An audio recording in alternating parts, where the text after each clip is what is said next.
May we request, dear students, mag-move forward na lang tayo para yung mga latecomers, dyan na lang sila sa likod. Thank you.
Muli po, magandang umaga. Yung mga nasa likod po, pakiusap po, mag-move forward na po. We will now start the Mass.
Eager anticipation as we prepare to celebrate Christ's triumphant return to the Father, a promise that assures us his abiding presence and the gift of the Holy Spirit.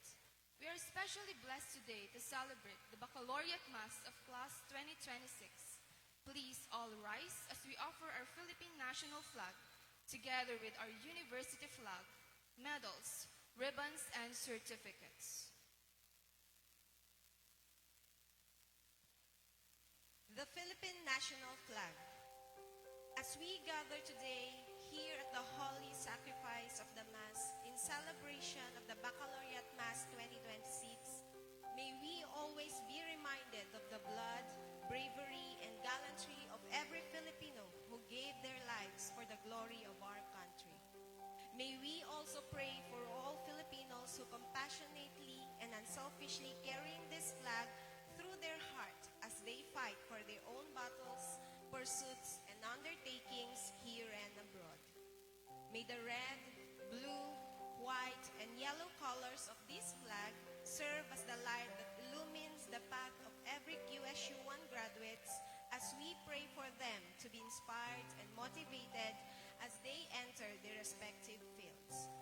they always be proud to be Filipinos. The Quirino State University flag. As we always say, let your light shine upon our path, hone our minds, and let us soar up high. We always remember that Quirino State University is our mother, a mother that chiseled and formed through all the joys, victories, and achievements we have experienced through the years we have stayed in this humble university. University Maze. May we continue to pray for our mother, Quirino State University, and for our administrators, faculty and staff, and all other support system that helped us and brought us to this moment of victories and new beginnings. The maze is the reminder of us being true and proud alumni of Quirino State University. Candle 1, QSU Core Values. As an academic institution, we not only celebrate your academic achievements, but also reflect on the deeper values that have shaped your journey. The values rooted in the identity of Quirino State University. These are the guiding lights, much like the teachings of Christ, calling each one of you to live with purpose, integrity, and service. Candle 2, Quality and Excellence. Responding quickly to clients and willingly render excellence, ethical, and professional service, QSU calls its commitment to strive for the best quality and excellence, not just in achievements of each stakeholder, but in the pursuit of their God-given potential. Candle 3, Commitment. Pursuing academic excellence to develop competent and morally upright professionals to meet the needs of the global strive for excellence in service. As this Mass consecrates the fruitful years of study, let us offer this commitment back to God, praying that they continue to inspire and direct each graduate towards a life of purpose, faith, and service. Candle 4, Unity. Today, we come together as one QSU family, diverse in our stories, yet united in our journey. We may have walked different paths, come from different backgrounds, and overcome different challenges. But we stand here side by side, sharing a common hope and a common future. Candle 5, Integrity. As graduates of QSU, you are called not only to be intelligent, skillful, and competent professionals, but also to be men and women of honor and loyalty. Graduates, let your legacy be not just in your achievements, but in the truth you live by. A life of integrity is a beacon that never fades.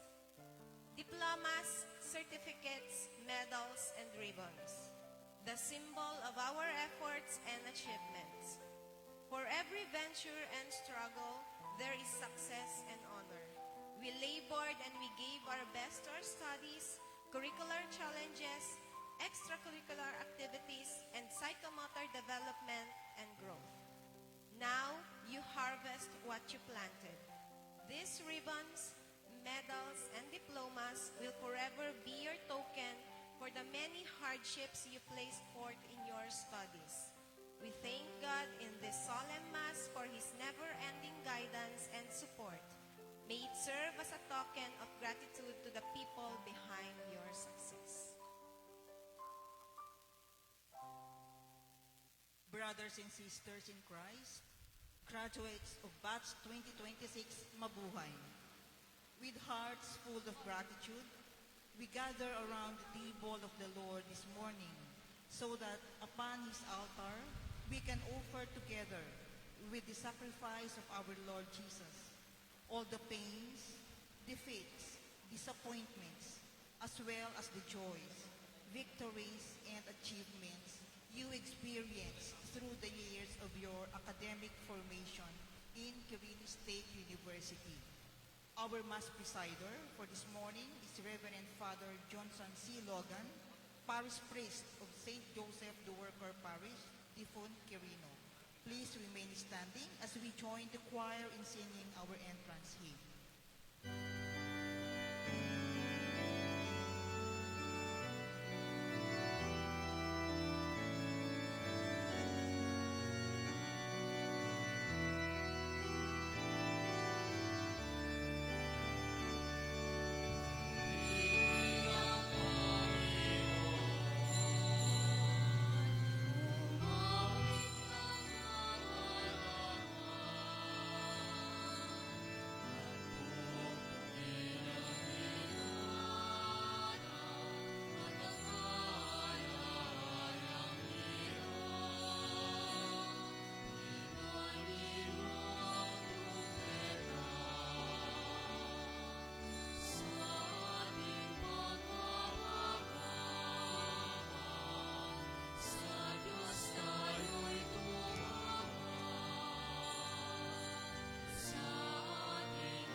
In the name of the Father, and of the Son, and of the Holy Spirit. Amen.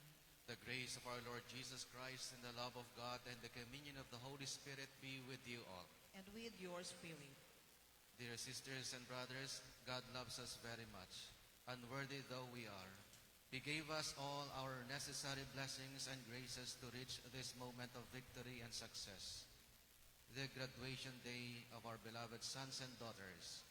Let us therefore enter into this celebration as we thank and glorify our Almighty Father for His immense and wonderful manifestation of love.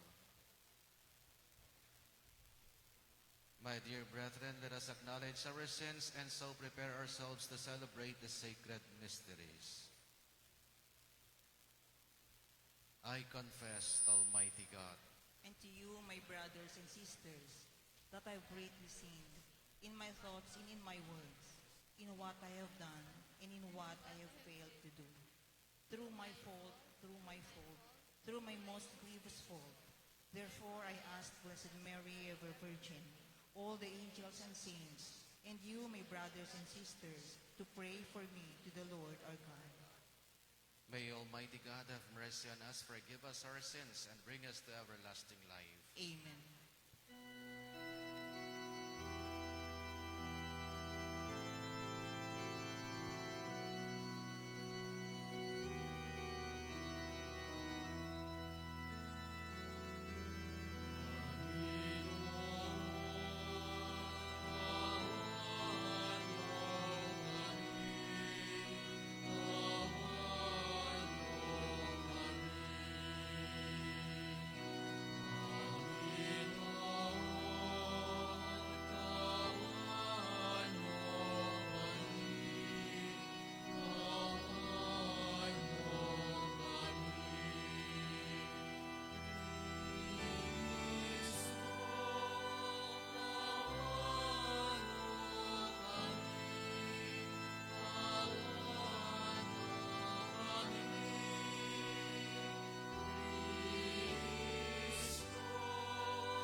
Let us pray.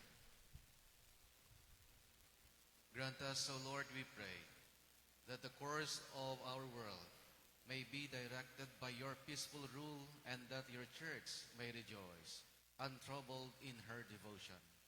Through our Lord Jesus Christ, your Son, who lives and reigns with you, in the unity of the Holy Spirit, God forever and ever. Amen. Please be seated.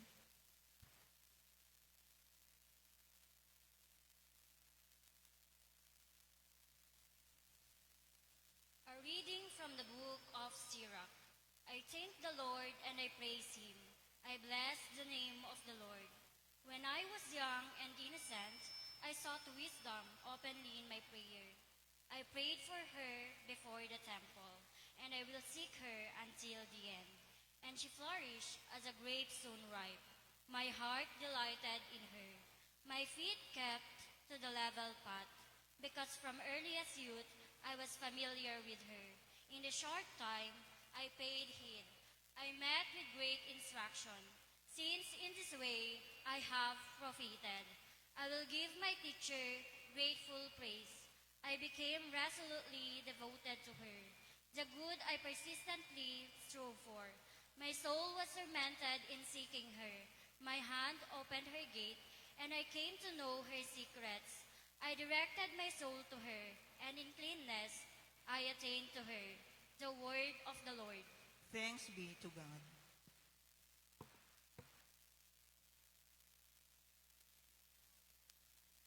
Responsorial Psalm. Let our response be, the precepts of the Lord give joy to the heart. The precepts of the Lord give joy to the heart. The law of the Lord is perfect, refreshing the soul. The decree of the Lord is trustworthy, giving wisdom to the simple. The precepts of the Lord give joy to the heart. The precepts of the Lord are right, rejoicing the heart. The command of the Lord is clear, enlightening the eye. The precepts of the Lord give joy to the heart. The fear of the Lord is pure, enduring forever. The ordinances of the Lord are true, all of them just. The precepts of the Lord give joy to the heart. They are more precious than gold, than a heap of purest gold. Sweeter also than syrup, or honey from comb. The precepts of the Lord give joy to the heart. Please all rise.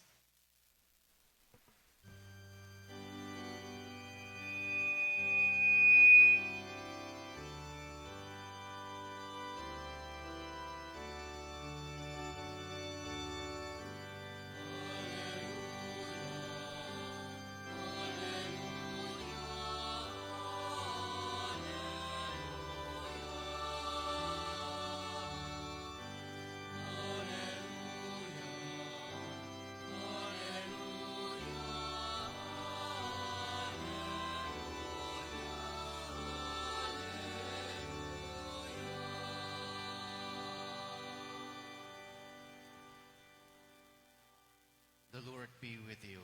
And with your spirit. A reading from the Holy Gospel according to Matthew.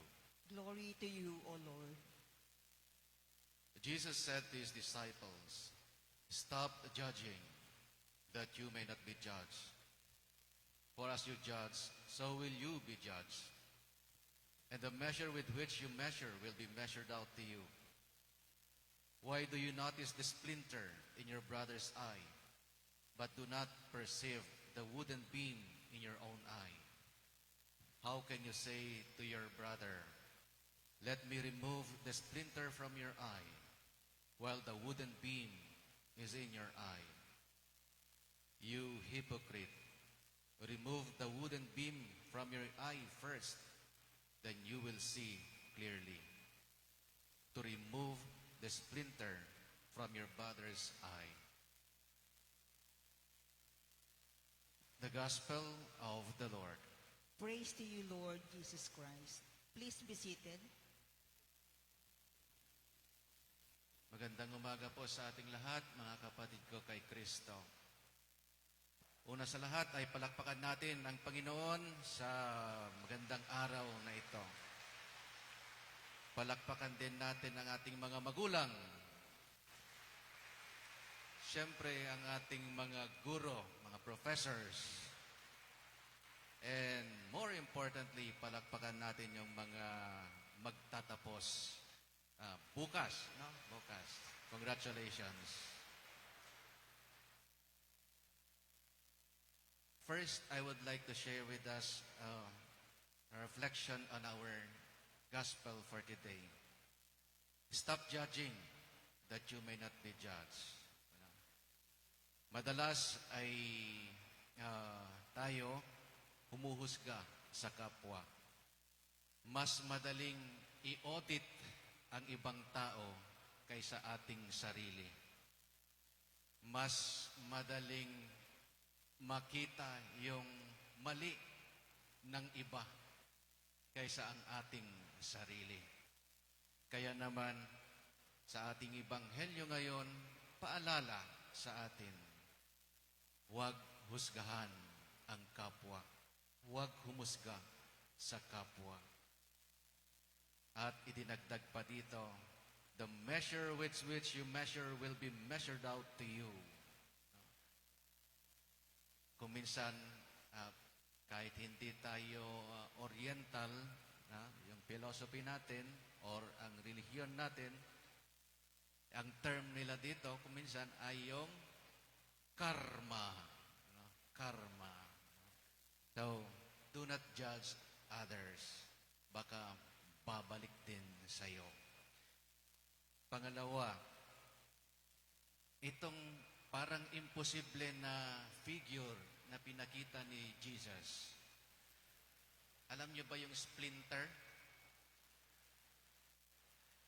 Hindi ko alam sa Tagalog yung splinter, pero tinignan ko doon sa internet yung picture ng splinter sa Ilocano na isalugsog.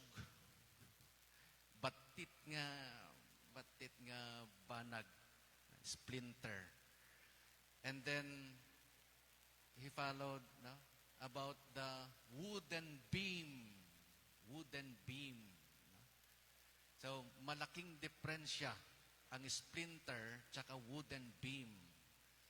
Kaya napaka-imposible yung picture na pinakita ni Jesus. Kung saan, let me remove the splinter from your eye while you have a wooden beam in your own eye. No? Quite humorous, quite impossible. Pero ang ipinapakita lang ni Jesus ay tumingin muna sa sarili. Yan yung pinaka-importante. Tingnan muna ang iyong sarili. Especially your own situation.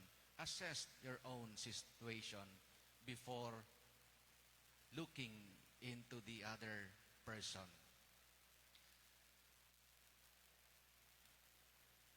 Hindi naman yung hindi mo papakialaman yung ibang tao, kundi tignan mo muna ang iyong sarili. Especially yung sequence of things matters most.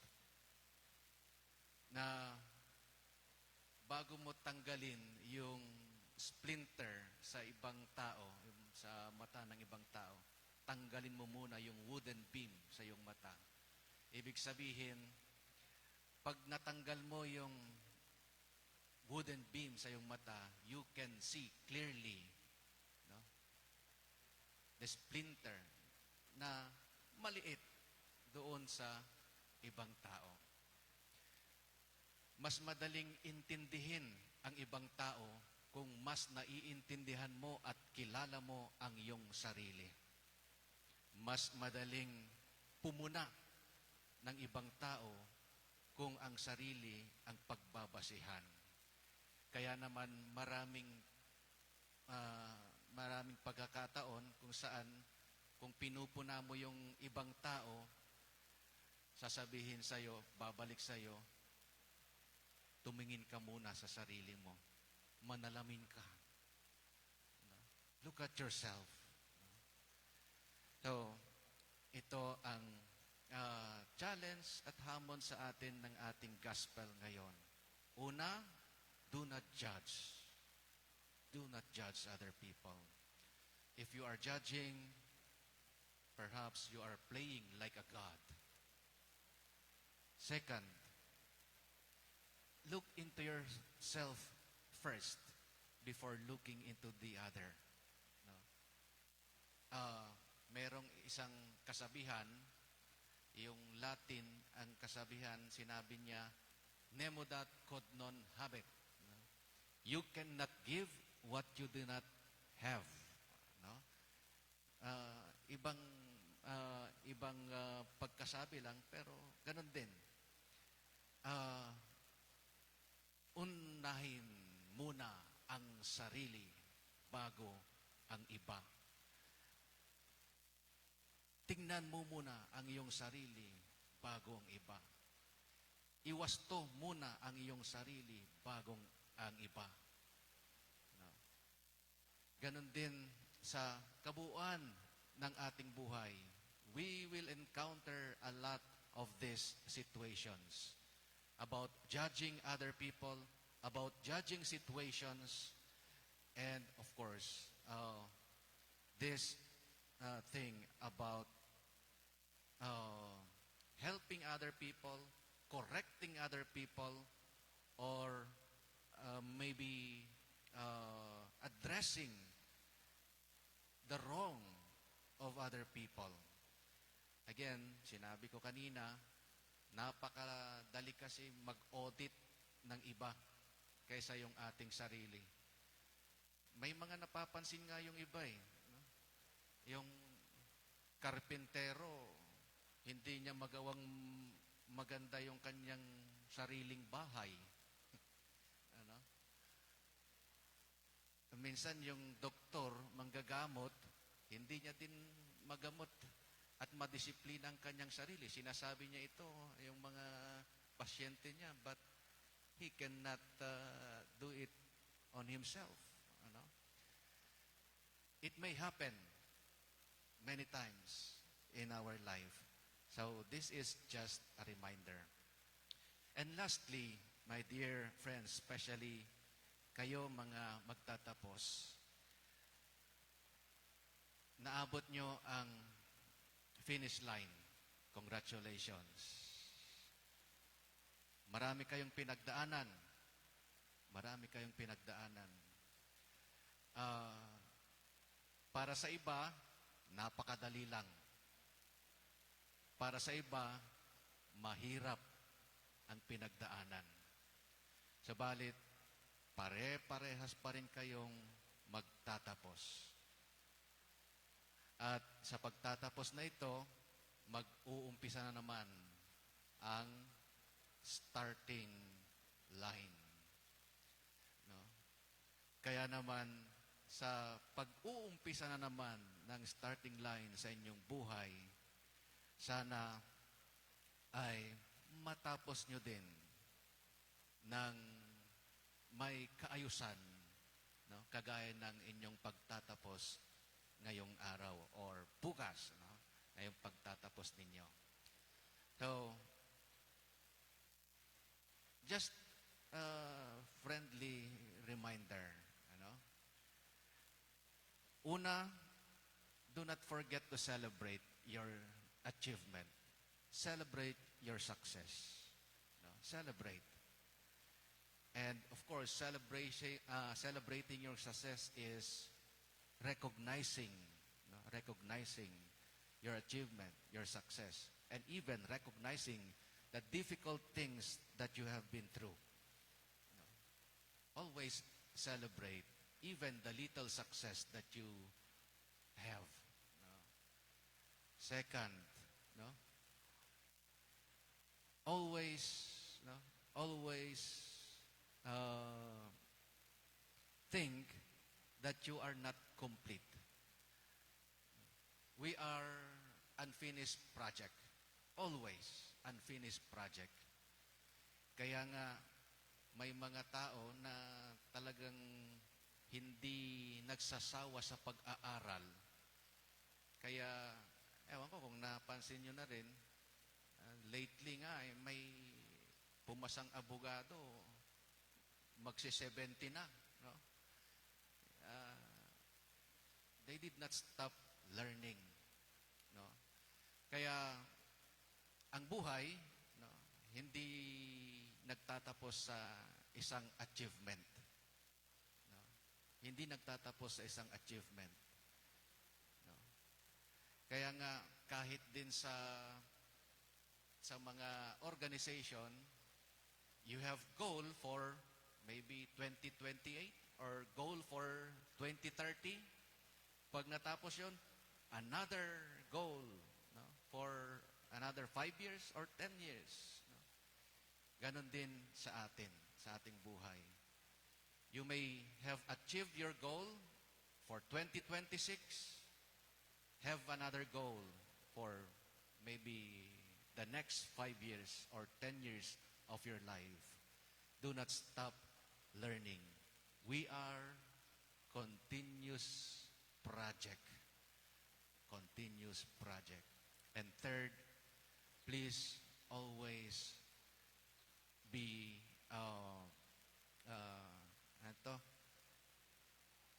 remember to give thanks. No? Be grateful. No? Be grateful. Ang taong hindi marunong magpasalamat, no? Ang taong hindi marunong magpasalamat ay hindi kumikilala, no, sa Panginoon. No? So, my dear friends, always be grateful. No? Even the little things that you receive. And sometimes, no, being ungrateful, being or not recognizing the gifts and blessings that they receive, no, perhaps, no, they will not receive more blessings to come in the future.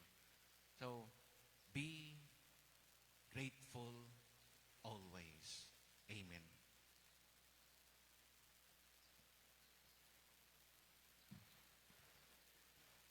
Dear graduating students, please stand.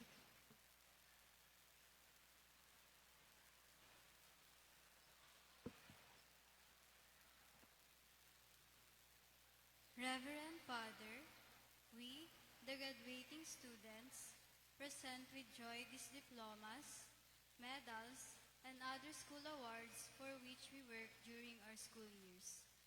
We ask you to pray that they will always remind us of our duty to serve God and country with zeal and loyalty.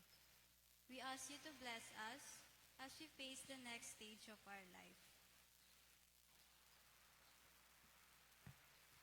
God our Father, you are the fountain of knowledge and virtue. We ask you to pour down your blessings upon this token of success and victory, so that those who carry them may be reminded of the blessings and responsibilities they entail. Grant your blessing upon these your sons and daughters, whom you filled with divine and human gifts, may dedicate themselves to you and the people with unfailing generosity and love. Grant this through Christ our Lord. Amen. Amen.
Please all stand.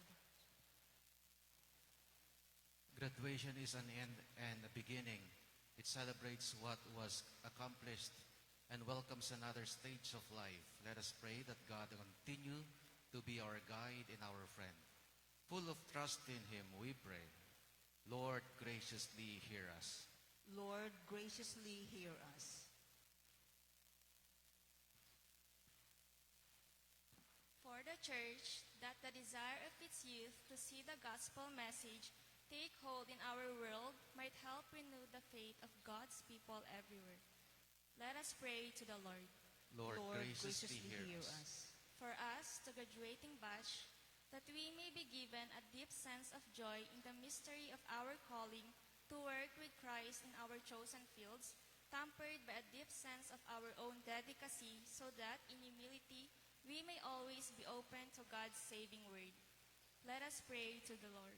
Lord, graciously hear us. For our parents, guardians, and all who supported us in the pursuit of our academic degree, that they may be generously rewarded for their sacrifices.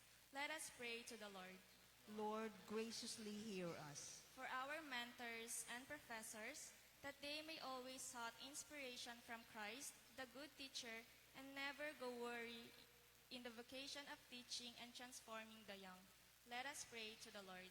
Lord, graciously hear us. For the administration, staff, officials, and our university president, that they may unconditionally share their time and talents to inculcate the vision mission of this university, to be instruments of God's love in promoting justice, peace, and reconciliation.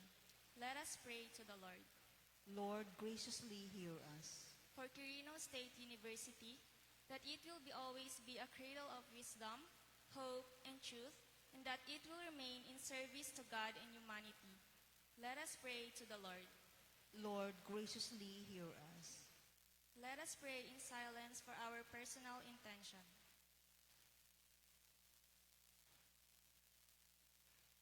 Let us pray to the Lord. Lord, graciously hear us.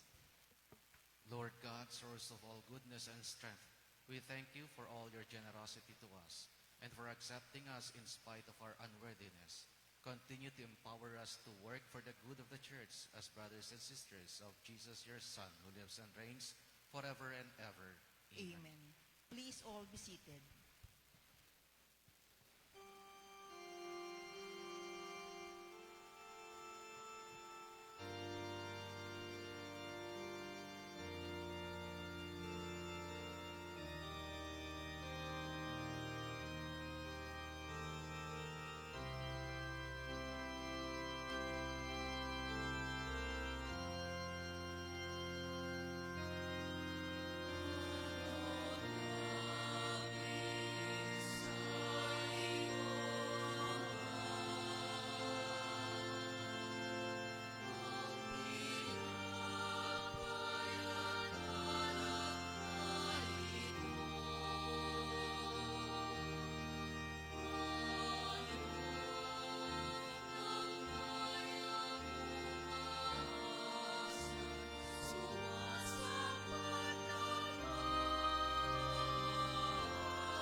please all stand. Pray, brethren, that my sacrifice and yours may become acceptable to God, Almighty Father.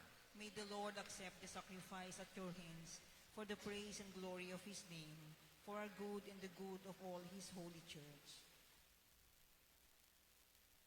O God, who provide gifts to be offered to your name, and count our oblations as signs of our desire to serve you with devotion, we ask of your mercy that what you grant us, the source of merit, may also help us to attain merit's reward through Christ our Lord. Amen. The Lord be with you. And with your spirit, Lift up your hearts. we lift them up to the Lord. Let us give thanks to the Lord our God. It is right and just. It is truly right and just, our duty and our salvation, always and everywhere, to give you thanks, Father most holy, through your beloved Son, Jesus Christ, your word through whom you made all things, whom you sent as our Savior and Redeemer, incarnate by the Holy Spirit and born of the Virgin, fulfilling your will and gaining for you a holy people. He outstretched out his hands as he endured his passion, so as to break the bonds of death and manifest the resurrection. And so with the angels and all the saints, we declare your glory, as with one voice we acclaim.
Please remain standing and put your right hand at your chest.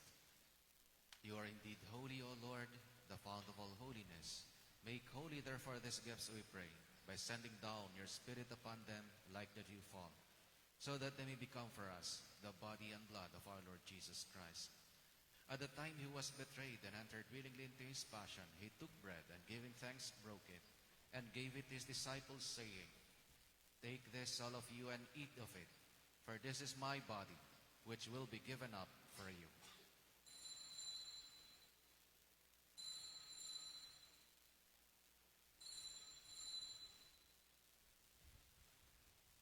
In a similar way, when supper was ended, he took the chalice, and once more, giving thanks, he gave it to his disciples, saying, "Take this, all of you, and drink from it, for this is the chalice of my blood, the blood of the new and eternal covenant, which will be poured out for you and for many, for the forgiveness of sins.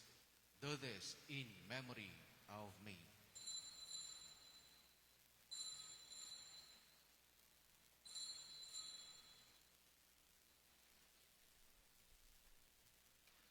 The mystery of faith.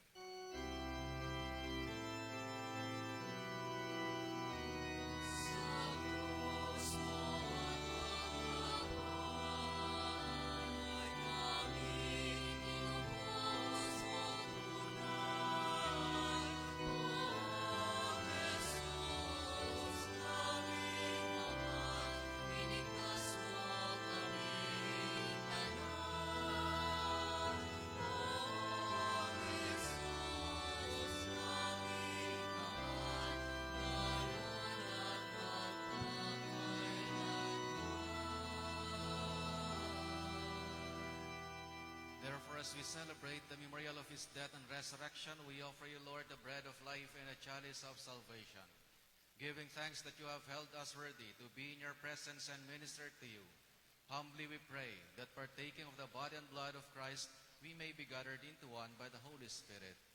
Remember, Lord, your church spread throughout the world, and bring her to the fullness of charity, together with Leo, our Pope, and Jose Elmer, our Bishop, and all the clergy.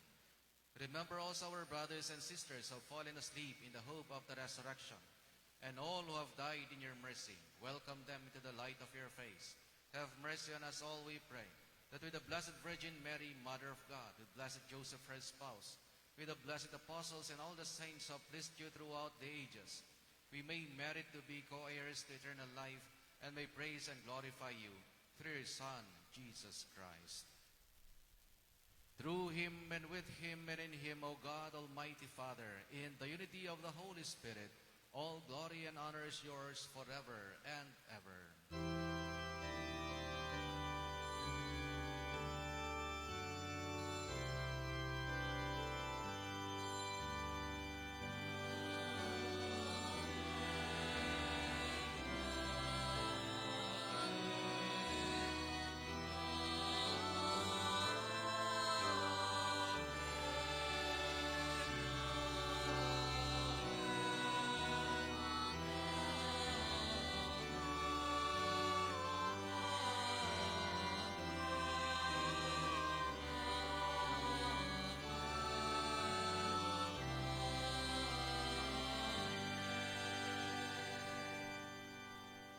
At the Savior's command, informed by divine teaching, we dare to say,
deliver us, Lord, we pray, from every evil. Graciously grant peace in our days, that by the help of your mercy we may be always free from sin and safe from all distress, as we await the blessed hope and the coming of our Savior, Jesus Christ. For the kingdom, the power, and the glory are yours, now and forever. Lord Jesus Christ, who said to your apostles, "Peace I leave you, my peace I give you," look not on our sins, but on the faith of your church, and graciously grant her peace and unity in accordance with your will, who live and reign forever and ever. Amen. The peace of the Lord be with you always. And with your spirit. We offer each other a sign of peace. Peace be with you. Peace.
Behold, our Lord Jesus, the Lamb of God, who takes away the sins of the world.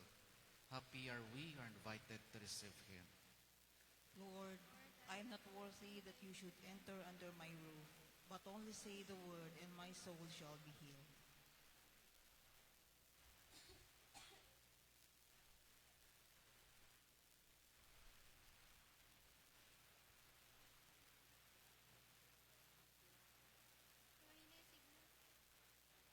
Let us prepare ourselves for the communion.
Please all stand.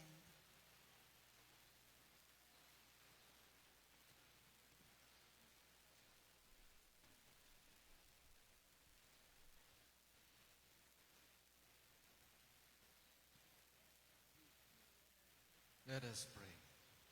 Lord our God, in this celebration, we have seen the depths of your love for us and your desire for our well-being. Help us to extend this love to all our people in our struggle for success and meaning, so that we may share with them the goods of time and eternity. Grant this through Christ our Lord. Amen.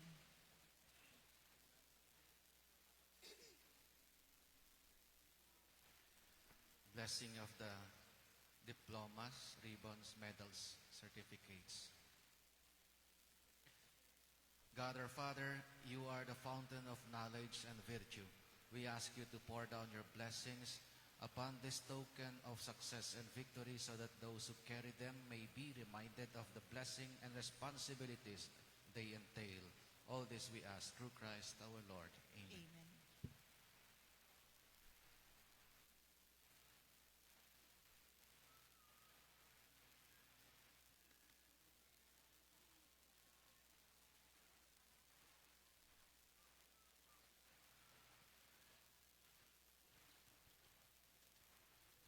Blessing for the learners. Lord God, your spirit of wisdom fills the earth and teaches us your ways. Look upon these learners. Let them enjoy their learning and take delight in new discoveries.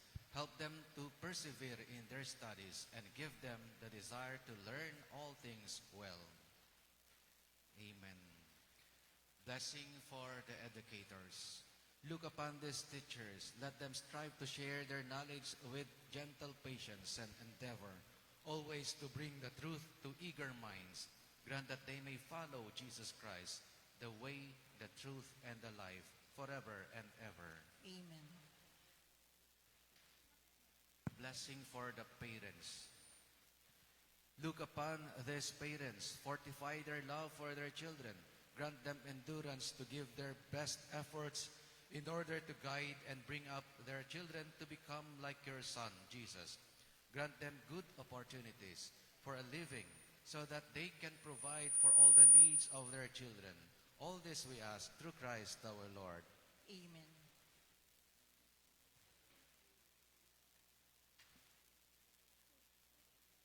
Thank you, Lord, for nourishing our life and helping us to grow physically, mentally, and spiritually. You have watched over us and protected us from all that could harm us. You were always there in every moment of our lives, even though we took very little to recognize the love of many people who are so concerned for our well-being, and most especially your presence. And in the difficult moments of trials, although we doubted your love because of our discouragements, it was you who carried us through. Thank you also for the many people you have sent to us who were very interested in our growth and success, our parents, brothers and sisters, our teachers and friends. They have spent so much time, effort, and money just to help us progress, grow, and live more fully. Through them, you gave us the support we really need. Through them, you have developed all our gifts, talents, values, personality, and potentials. Now, we are a bit wiser and stronger to face the challenges of life. God, our loving Father, we thank you for entrusting to us these young boys and girls, the future leaders of our nation. We are grateful to you for having granted us the opportunity to experience a loving, learning, and transformative community with them. It is a rare blessing to given a share in Jesus' vocation of facilitating the formation and transformation of young. With them, our fervent hope for a better tomorrow has been rekindled. When our learners shows act of kindness, we feel your love and care. When they rise after every fall, we witness your dynamic support and helping hand. All this have given us a sense of fulfillment as educators. We also thank you, dear learners, for the shared experiences that have inspired us to continue this vocation. May you become blessing to your families and communities. Amen.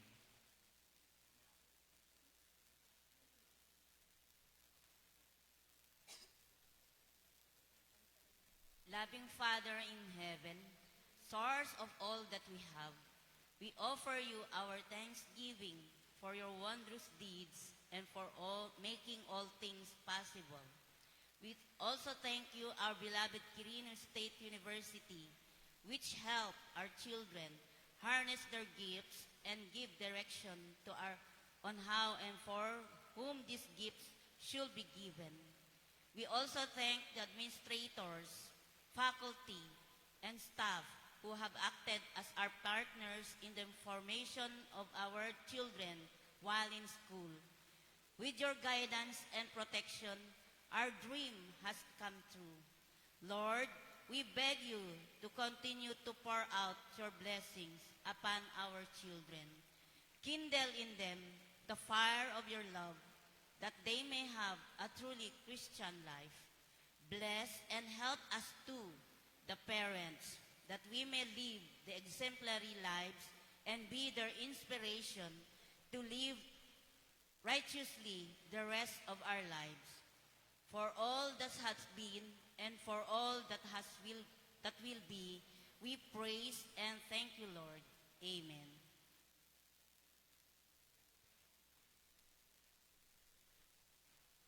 Reverend Father, as these students begin a new stage in life, we ask you to invoke God's blessing upon them and upon their parents, guardians, and teachers. On behalf of Quirino State University Difon Campus, thank you, Father, for sharing your time as our celebrant in this Baccalaureate Mass.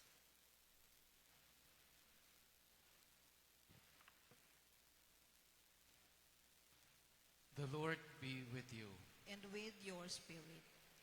May Almighty God bless you all, the Father and the Son and the Holy Spirit. Amen. Our thanksgiving has been offered. Let us now go in peace of Christ. Thanks be to God. Dear graduates, you may now approach your parents, classmates, and educators to give your token of peace and thanksgiving habang kinakanta yung final song.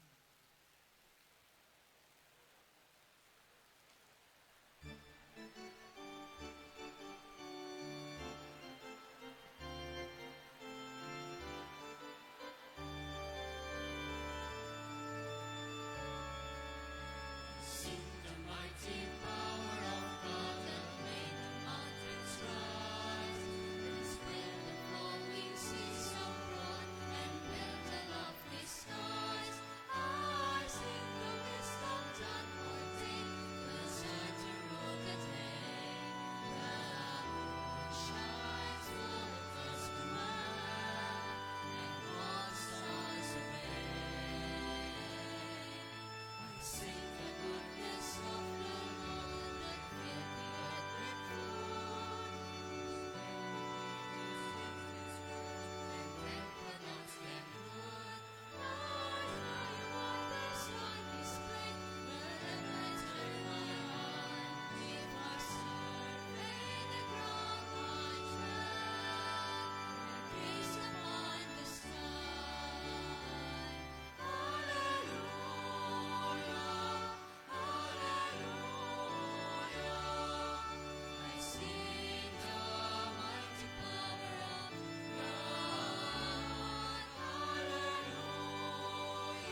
Hello, to make our commencement orderly, please sundin po natin yung